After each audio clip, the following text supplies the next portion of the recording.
So you've been on this self-improvement journey for a while now, but in the back of your mind, there's still this spark. That feeling that maybe I do want to be in a relationship. But then the fear creeps in. What if love distracts me? What if it changes me? If you've ever felt like this, then this video is for you. With cuffing season around the corner, I thought I'd make a little video about love and how being on a self-improvement journey doesn't mean isolating yourself from love and relationships. I feel like our partners can be our biggest teachers. So in this video, I'll also discuss how you can attract a healthy and long-lasting relationship. Hey guys, I'm Jacob. I'm your radiant mindset coach, energy crystal specialist, and aura expert. And on this channel, we're talking about love. Have you ever been in love? So here you are. You've come so far, transcended all of your expectations.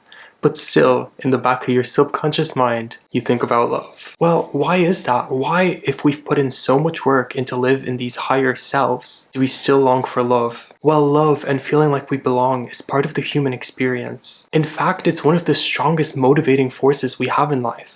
Some people will die for love. They'll move mountains for it. But you haven't felt the same. The idea of a relationship is this fleeting feeling in your mind that comes and goes. It comes and then you imagine it and you think about all of the relationships that ended badly in your life. You think about that one friend who had the toxic relationship and you think to yourself, I do not want to go down that path. You fear that if you allow yourself to be in a relationship, all of the work you've put into yourself on your self-improvement journey will be erased. If we grew up with only bad examples of relationships in our personal lives and then these heightened versions of relationships on TV shows and in movies, then the way we might think to ourselves is, well, I don't align with any of those. So is there love for me out there? Well, I'm here to tell you that there is. You deserve love and you deserve to be in a healthy, long-lasting relationship. By getting clear on what love means to us and healing from these toxic relationships, we will get closer to securing a fulfilling and long-lasting relationship. So how do we get clear on the kind of partner that we want to attract? Well, for starters, we have to believe that your dream partner is already out there waiting for your frequencies to align. And I know this might sound strange. However, one thing that I will not only bring up in this video, but in this channel as a whole, is the importance of belief, self-belief, and believing that things already exist waiting for you to align yourself with. This will really help when it comes to listing the kind of things you want in a partner because you'll literally be able to visualize it. And our thoughts shape our reality. So if we create this person in our minds, then our subconscious brain will look for this person in strangers and on dates. So now, take a piece of paper or open your notes app on your phone and make 2 lists. One for the qualities of a partner that you align with and one for the qualities that you don't align with. On your self-improvement journey, you've already started to think about your dream reality. So here's how you can start thinking about this list. How would my dream partner fit into my dream reality? Does he/she respect my boundaries? Do they have their own passions and interests? Are they someone who is self-motivated? How often do I see this person? Those are a few questions that I would be asking if I was making this list. And if you have any more to add, let me know in the comments. And with this list, really take your time with it and don't make it a fixed thing. When you notice something that someone does that you find attractive, or you notice the way someone handled a particular situation, write that down and put it into this list. And make a habit of going back to this list and reading it as you're looking for your romantic partner. Remember that no one is perfect, and as humans, we're constantly learning and growing. So then noting these very specific things down will help you group them into overall qualities and personal traits that will make it easier for you to find your dream partner. Before we get into dating and forming healthy relationships, I want to touch on past relationship trauma. If you yourself have been in an unhealthy or toxic relationship, you might find it especially hard to open yourself up and be vulnerable again with someone. From my own personal experience, I have been in relationships since age 13, and from the beginning, I was searching for someone who would fulfill me, someone who would validate me, someone who would love me, even if I wasn't good to them or I didn't treat them well. I didn't experience a lot of emotional validation growing up, so naturally I was drawn to someone who would validate me, someone who would make me feel like I belonged, who would make me feel like I was wanted. And that's exactly the kind of relationships I would attract over and over again until I broke the cycle. See, even at age 13, I had a clear vision of what my dream partner would be. And that's why I truly believe that by defining what we're looking for in a partner, we are literally able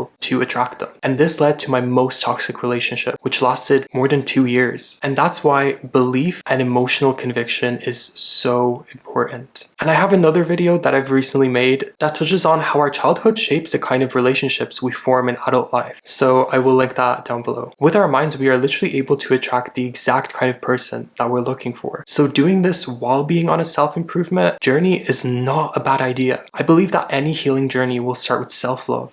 And with that, you'll be able to attract healthier relationships and partners. And these healthier relationships will make those bad relationships just look like small steps on a staircase. Don't let a bad relationship define the kind of relationships you're going to form in the future. Treat it like navigation data. And some of us had to be in these toxic relationships so that we could learn self-love from the ground up. See, self-love is a self-taught thing, and no one can give you self-love but you. And those past relationships should have no weight on you. Whether it was a summer fling or a 6 or 7 year long relationship, maybe that's how long the cycle needed to be repeated until you learned that self-love is the answer. And why? Because you are the person who is always going to be there for you, no matter what. And there's power in knowing that. You don't need someone to support you 24/7. You're reliant, you're independent. So you will attract a healthy partner that will help you grow and align with you, and not someone that you're reliant on. A healthy relationship is one where both people make an active choice to create positive experiences in each other's lives. And that's where your focus should be in a relationship. Instead of something like, how can I make this moment the best it can be for me? You start thinking about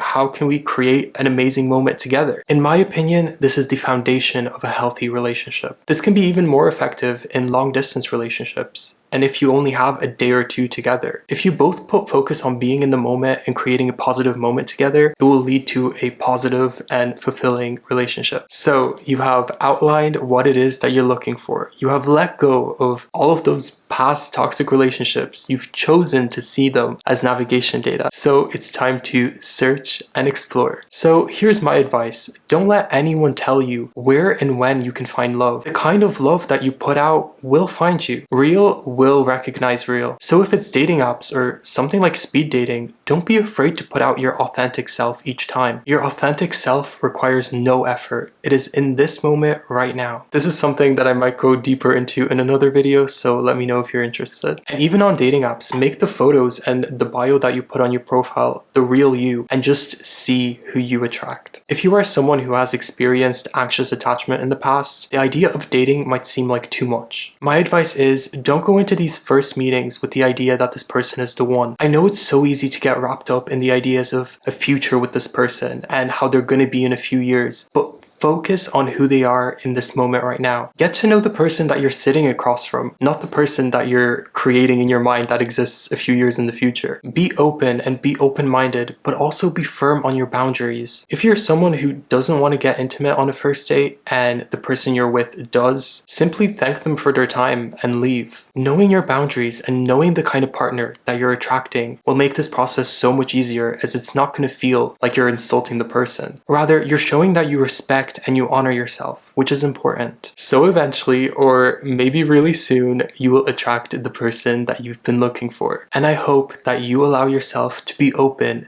and experience the incredible power that love can have. It can literally move mountains. And with healthy love, you get to let go of your past and focus on creating positive, fulfilling experiences with your dream partner. By being your authentic self and respecting your boundaries, you form healthy and long-lasting relationships. You don't need a partner to solve all of your problems or to fix you. Instead, your relationship becomes a positive place for you both to learn, grow, and experience life together. So you've made it to the end of the video, and if you enjoyed this and if you want more of the Jacob Zodak experience, I am also active on Threads, and I just recently posted my first TikTok, so check that out. Thank you so much for watching, and I'll see you in the next one.